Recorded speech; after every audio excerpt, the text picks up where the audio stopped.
there's too little to say about some saints once you peel back the pious legend.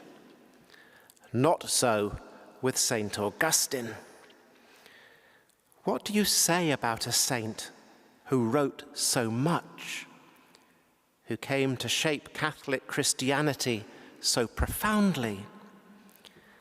How do you squeeze the genius or the genie into the bottle of a sermon? Well, we might start with sin, because, as Augustine saw, that's exactly where we all start.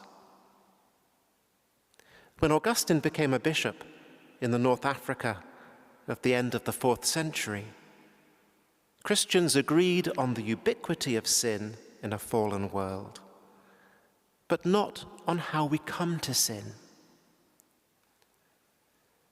For some, like the famous ascetic Pelagius, the answer lay in the fatal imitation by each sinner of Adam's sin.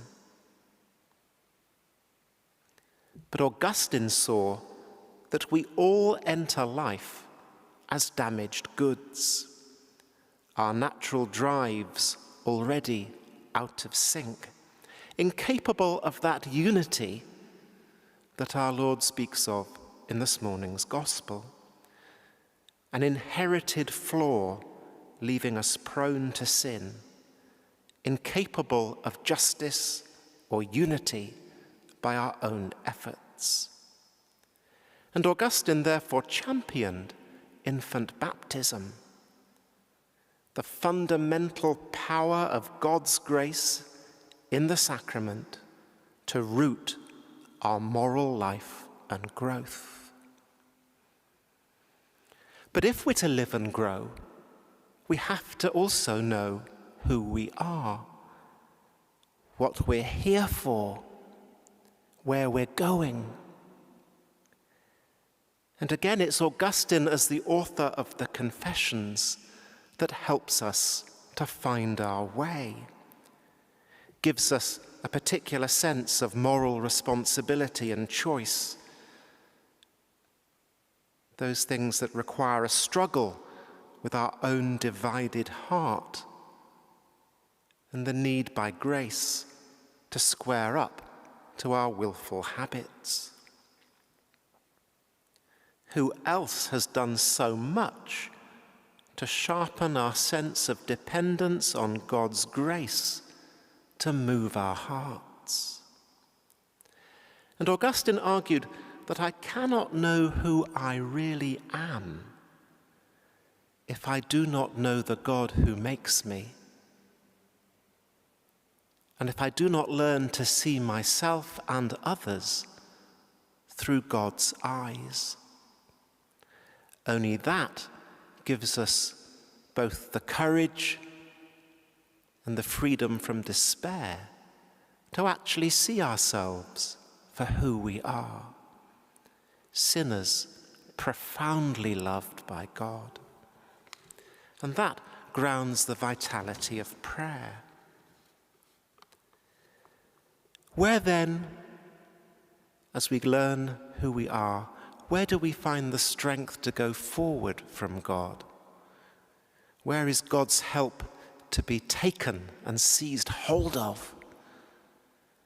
Here again, Augustine helps us in his understanding of the Church's sacraments.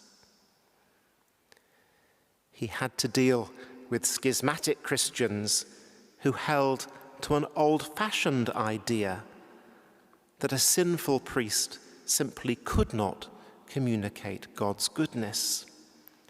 Augustine insisted on the objective reality and power of the sacraments. Imagine going to Mass and thinking, oh dear, is Father X actually capable of this morning? Should I have gone to Father Y? We'd never get anywhere. Then again, as Dominicans who have adopted Augustine's monastic rule as a sort of foundation of our own constitutions, we value Augustine's understanding of religious life. a model of how to live together in community, charitably, by the grace of God, and where apostolic action and the contemplation of God fire one another in a common mission and common life of fraternal charity. So you see how influential Augustine's answers have been to the many theological questions, the problems that he faced. But nor should we overlook his approach to all these questions, characterized by sensitivity to pastoral needs and experience. He was tireless, not just in writing, but in preaching. And he had the kind of intellectual muscle that not only thought through the arguments, but was willing to rethink the arguments. In humility, the theologian was unafraid to reject what he now found shoddy in his own earlier thinking. A profound humility in the pursuit of revealed truth.